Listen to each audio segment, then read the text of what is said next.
നമസ്കാരം, യൂറോപ്പ് മലയാളി ന്യൂസിലേക്ക് സ്വാഗതം. ബ്രിട്ടീഷുകാരായ ചെറിയ പെൺകുട്ടികളെ ലൈംഗിക പീഡനങ്ങൾക്കും ബലാത്സംഗത്തിനും ഇരയാക്കിയ പാകിസ്ഥാനി ഗ്രൂപ്പുകളെ വീണ്ടും ജയിലിലേക്ക് അയച്ചു കോടതി. റോത്തർഹാമിലും ഷെഫീൽഡിലുമായി അരങ്ങേറിയ ക്രൂരതയ്ക്കാണ് 12 പേരെ കോടതി ശിക്ഷിച്ചത്.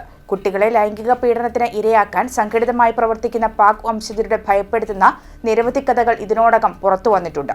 ഇതിലേക്കാണ് കില്ലർ എന്ന് വിളിക്കുന്ന അമർ ഇല്യാസ് ഉൾപ്പെടെ പ്രതികളുടെ ശിക്ഷ കൂടി ചേർക്കുന്നത്. 13 ബലാത്സംഗങ്ങൾ ഉൾപ്പെടെ 20 കേസുകളിലാണ് ഇയാൾക്ക് ശിക്ഷ. 13 വയസ്സിൽ താഴെയുള്ള കുട്ടികൾ ഉൾപ്പെടെ പീഡനങ്ങൾക്ക് ഇരയായി.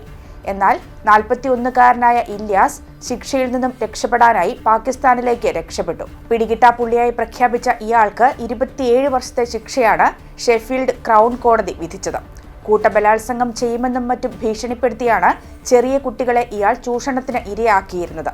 ഇയാളെ ഏത് വിധേനയും UK-യിൽ തിരികെ എത്തിക്കണമെന്ന് വിധിയിൽ ജഡ്ജ് വ്യക്തമാക്കി. ഇയാളുടെ സഹോദരന്മാരായ കമർ, കമ്രാൻ എന്നിവർക്ക് യഥാക്രമം 10 വർഷവും 3 വർഷവും വീതമാണ് ശിക്ഷ.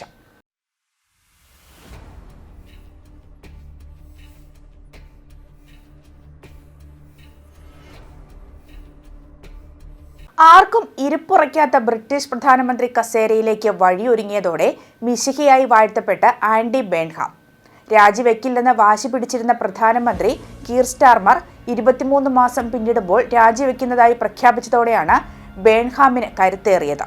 3 ആഴ്ചയ്ക്കുള്ളിൽ അദ്ദേഹത്തെ പ്രധാനമന്ത്രിയായി അവരോധിക്കുമെന്നാണ് കരുതുന്നത്. ലേബർ പാർട്ടിക്ക് ഏകപക്ഷീയ വിജയം നേടിക്കൊടുത്ത് പ്രധാനമന്ത്രി പദവിയിലെത്തിയ ശേഷമാണ് സ്റ്റാർമർക്ക് ഈ ഗതികേട് വന്നത്. എന്നാൽ ഉപതെരഞ്ഞെടുപ്പ് ജയിച്ചെത്തിയ വ്യക്തി പ്രധാനമന്ത്രിയാകുന്നതിനോട് രാജ്യത്തെ വോട്ടർമാർക്ക് എതിർപ്പുള്ളതായി സർവേകൾ വ്യക്തമാക്കുന്നു.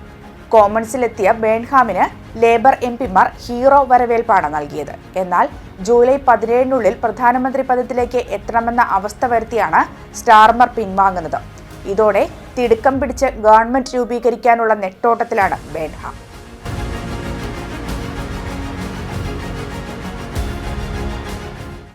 നോർത്തേൺ അയർലൻഡിലെ പ്രമുഖ മലയാളി സംഘടനയായ ബെൽഫാസ്റ്റ് മലയാളി അസോസിയേഷൻ പുതിയ എക്സിക്യൂട്ടീവ് കമ്മിറ്റിയെ ഐക്യകണ്ഠേന തെരഞ്ഞെടുത്തു. വനിതകൾക്ക് കൂടുതൽ പ്രാതിനിധ്യം ഉറപ്പുവരുത്തിക്കൊണ്ടാണ് പുതിയ ഭരണസമിതി രൂപീകരിച്ചത്.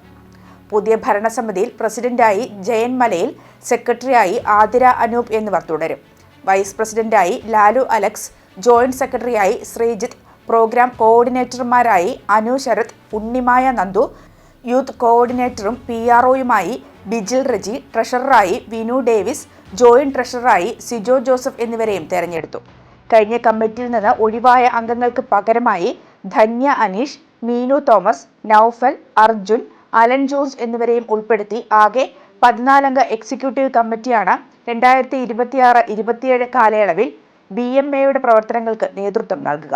BMAയുടെ നേതൃത്വത്തിൽ ജൂൺ 27-ന് സംഘടിപ്പിക്കുന്ന BMA ഫാമിലി ഫൺ ഡേയും ഓഗസ്റ്റ് 22-ന് നടക്കുന്ന BMA ഓണം സെലിബ്രേഷൻ 2026 വൻ വിജയമാക്കണമെന്ന് അംഗങ്ങളോട് കമ്മിറ്റി അഭ്യർത്ഥിച്ചു.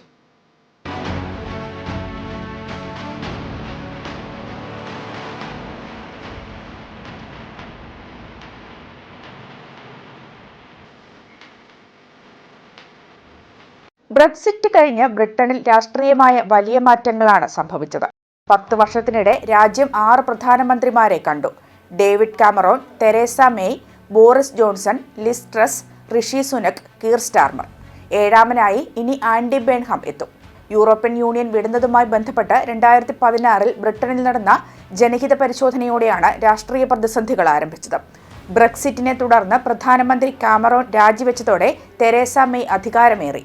ബ്രെക്സിറ്റ് കരാർ പാർലമെന്റിൽ പാസാക്കാൻ തിരിച്ചടി നേരിട്ടതോടെ മെയ് സ്ഥാനമൊഴിഞ്ഞു. പിന്നീട് അധികാരത്തിലെത്തിയ ബോറിസ് ജോൺസൺ കോവിഡ് സമയത്തെ വിവാദങ്ങളിലും പാർട്ടിഗേറ്റ് ആരോപണങ്ങളിലും അകപ്പെട്ടു.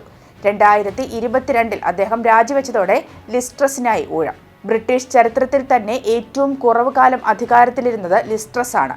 സാമ്പത്തിക നയങ്ങളെ ചൊല്ലിയുള്ള വിവാദം മൂലം വെറും 45 ദിവസത്തിനുള്ളിൽ രാജിവെച്ചു. പിന്നീട് ഇന്ത്യൻ വംശജനായ ഋഷി സുനകും സാമ്പത്തിക വെല്ലുവിളികളുടെയും കുടിയേറ്റ സമീപനത്തിന്റെയും പേരിൽ ഭരണരംഗത്ത് നിന്ന് തിരിച്ചടി നേരിട്ടു. ഒടുവിൽ 14 വർഷത്തെ കൺസർവേറ്റീവ് ഭരണം അവസാനിപ്പിച്ചെത്തിയ കീർ സ്റ്റാർമറുടെ സർക്കാരും സമ്മർദ്ദത്തോടെ പുതിയ നേതൃത്വത്തിന് വഴിമാറേണ്ടി വന്നിരിക്കുകയാണ്. ചുരുക്കി പറഞ്ഞാൽ ബ്രിട്ടനിൽ പ്രധാനമന്ത്രിമാർ വാഴുന്നില്ലെന്ന് പറയാം.